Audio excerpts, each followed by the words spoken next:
Hello, this is Dr. Grande. Today's question is, can I analyze the case of Ira Bernstein and Kelly Gribeluk? Just a reminder, I'm not diagnosing anybody in this video, only speculating about what could be happening in a situation like this. If you enjoyed this video, please like it, subscribe to my channel, and consider supporting me on Patreon. I will put the link to Patreon in the description for this video. First, I'll look at the background of this case, including the timeline of the crime, then offer my analysis. Ira Bernstein met a woman named Susan when they were in college. The couple became romantically involved. After graduating, Ira went on to study podiatry, whereas Susan studied education and eventually earned a doctorate. In 2002, the couple married.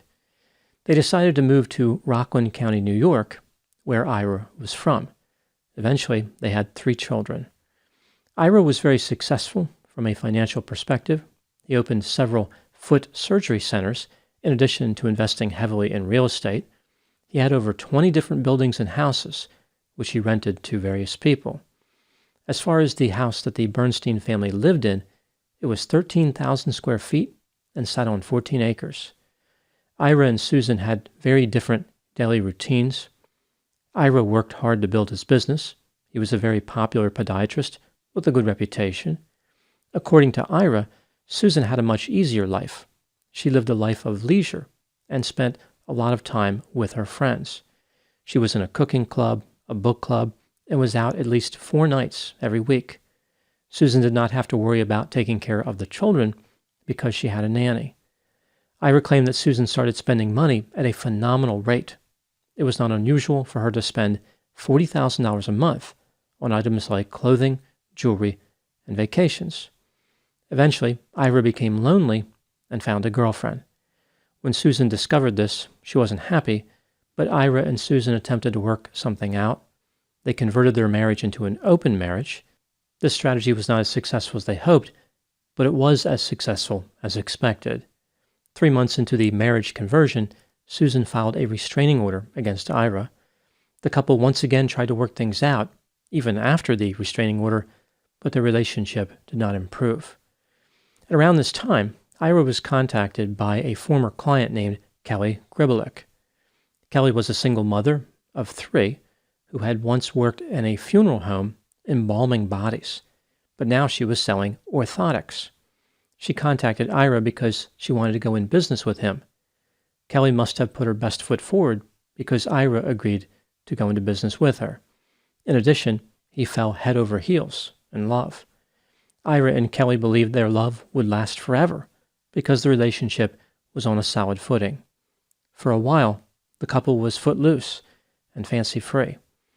Ira would later say that he was overbilling an insurance company during this time. His wife Susan found out about this behavior and told him if he did not sign a post-nuptial agreement giving her most of their assets, she would turn him into the police. Again, this is according to Ira. In response to this alleged threat, Ira and his girlfriend Kelly decided that it was time to give Susan the boot. They wanted to kill her. It's not clear who came up with the idea first, but both of them became big fans of the homicidal plan. In early April 2016, Kelly visited a car salesman named Mackenzie Lusaint and told him she wanted to hire a hitman to kill Susan Bernstein. Apparently, Kelly had misinterpreted a conversation they had before and falsely believed that Mackenzie was some type of underworld figure who could arrange a murder. Mackenzie played along with Kelly and contacted law enforcement. The police installed video and audio recording equipment in an SUV that Mackenzie was using. A meeting was arranged between Mackenzie and Kelly in a Walmart parking lot. This was right across from the police station. During this meeting, Kelly talked about a price of $200,000 to murder Susan. During a meeting on the next day, Kelly suggested a method that could be used to carry out the murder. She thought that it might be a good idea if Susan was killed in a hit and run. She also mentioned having a vehicle back into Susan where the driver would stay at the scene and talk to the police. The hitman could say something to the police like, "I didn't see her." Kelly thought this would be better because the police would simply think it was an accident and there would be no murder investigation. Planning on a fatal vehicle collision is curious considering Kelly's history. She once struck and killed a pedestrian, although she was never charged. Maybe this is what inspired Kelly.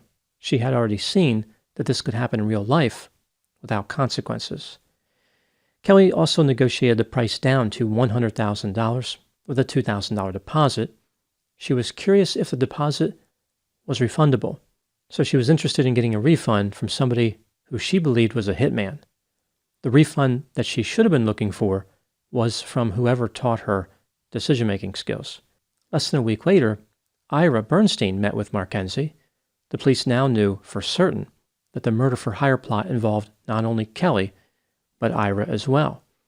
Eventually, in another meeting, Kelly paid the $2,000 deposit, but she did not want the murder carried out without approval from her or Ira. So Kelly was closer to ordering the hit than she had been, but not quite there. In another meeting, Kelly went in a different direction.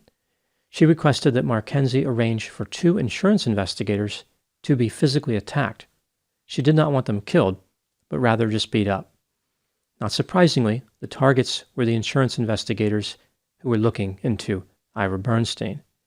Kelly paid Mackenzie $2,500 of a $5,000 fee and ordered the physical attack. The police believed that Kelly may have sidestepped into this other plot because she and Ira did not trust Mackenzie. They wanted to see if he could really pull off an attack before they gave him approval to murder Susan. The police wanted to make sure that their fictitious hitman organization passed the test to Kelly's satisfaction. They contacted the insurance investigators and asked them to play along. A photo shoot was staged where tough-looking men pretended to beat up the insurance investigators. The photographs were not actually that convincing, but the police were hoping that they would be good enough to deceive Kelly and Ira. Mackenzie showed these staged photographs to Kelly. They ended up driving to Ira's office so Ira could look at the photographs himself.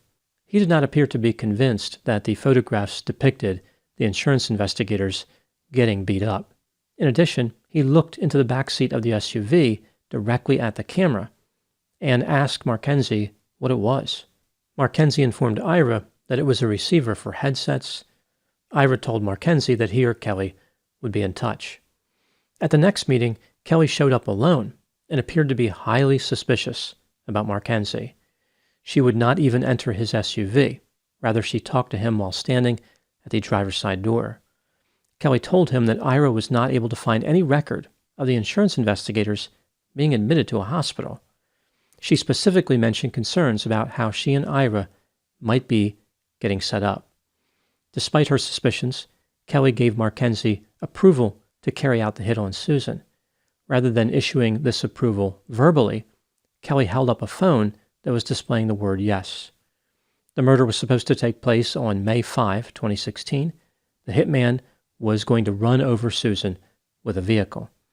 The police now felt comfortable with the strength of the case against Kelly and Ira. Both of them were arrested. Ira told the police, "My life is over." He claimed that Kelly came up with the idea of murdering Susan, and he said they both wanted to back out after the deal was made. They claimed that Mackenzie implied they could be fed to the alligators if they tried to back out. The state found this story difficult to believe. If the couple really wanted to back out, why didn't they warn Susan? Furthermore, Kelly made dinner reservations for the day that the murder was supposed to take place and invited everyone at Ira's work. It sounds like the couple wanted an airtight alibi. The state offered Kelly a plea deal. If she pleaded guilty and testified against Ira, she would be sentenced to 12 years in prison, but could be out in just 4 years. After Kelly accepted the deal and was released on bail, she moved in with Ira. The state wasn't feeling too good about her level of cooperation. They decided to offer Ira a plea deal as well. He pleaded guilty and was sentenced to 15 years in prison, with a chance of being released in just 5 years. Both Ira and Kelly went to prison, and they were both released in 2021. It appears as though Ira was unsatisfied with the non-homicidal outcome of this case. In 2022, he was charged with criminal solicitation and conspiracy in connection with once again trying to have Susan murdered. So he was released from prison and allegedly tried to do the same thing again. This time, his sister Jacqueline, who is an attorney, was charged in connection with assisting Ira in covering up the plot. At the time making this video, the case against the brother and sister is still pending. Kelly was not involved with the second plan of attempted murder. She indicated that her relationship with Ira was over. Now moving to my analysis. Here are my thoughts on a few areas that stood out to me in this case. Item number 1. According to Ira, his motive for wanting Susan dead was tied to her allegedly threatening to expose his criminal behavior to the police. Ira made it seem as though Susan was the bad guy in this scenario, like she was spending too much money, she was greedy, she was putting him at risk of going to jail. In reality, it was Ira's insurance fraud that put him in jeopardy. He was blaming his wife for his own bad behavior. In addition, Ira was already being investigated for fraud. Did he think that his wife being murdered would lower the level of suspicion about his insurance fraud?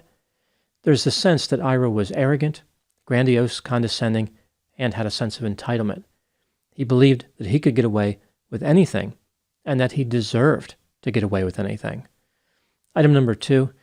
When Ira was arrested for the original murder plot, he wasn't happy about the shoe being on the other foot. He tried to escape responsibility by claiming that he never gave the order to have Susan murdered. He laid all the blame at Kelly's feet, as if it was her idea. This fits into Ira's pattern of behavior pretty well. He blamed a romantic interest for something that he was doing wrong. This is also consistent with the idea that Ira's priority was not his relationship with Kelly. Rather, it was his desire for revenge against Susan. Ira appeared to have a burning desire to kill. If Ira was actually guilty of the second murder plot as well, then his anger was so powerful, it persisted for 6 years. Item number 3. Kelly's motive for being involved was also based on an intense desire. However, it was probably her desire to be with Ira romantically. Perhaps he was able to convince her that getting rid of Susan would be good for their relationship, like they could be together forever and spend a lot of money. This indicates that Kelly had a flawed way of thinking. She looked at Ira trying to kill his former lover and thought, this guy seems great. Sure, he wants to kill a romantic interest, but he will never want to kill me. As far as why Kelly was attracted to Ira, this is a bit of a mystery. One theory is that Kelly had low disgust sensitivity, as indicated through her prior job embalming bodies. If she could handle corpses and not feel sick, then she could be around Ira, as he was only slightly more revolting than a corpse. Item number 4. Ira was an incredibly haphazard criminal who had a chance to get away with his crime. When Kelly agreed to contact someone to murder Susan, Ira could have simply let Kelly follow through with that plan and deny responsibility after the murder. He could have said something like, I didn't know anything about what Kelly was doing. She must be a jealous lover who wanted to get rid of the competition.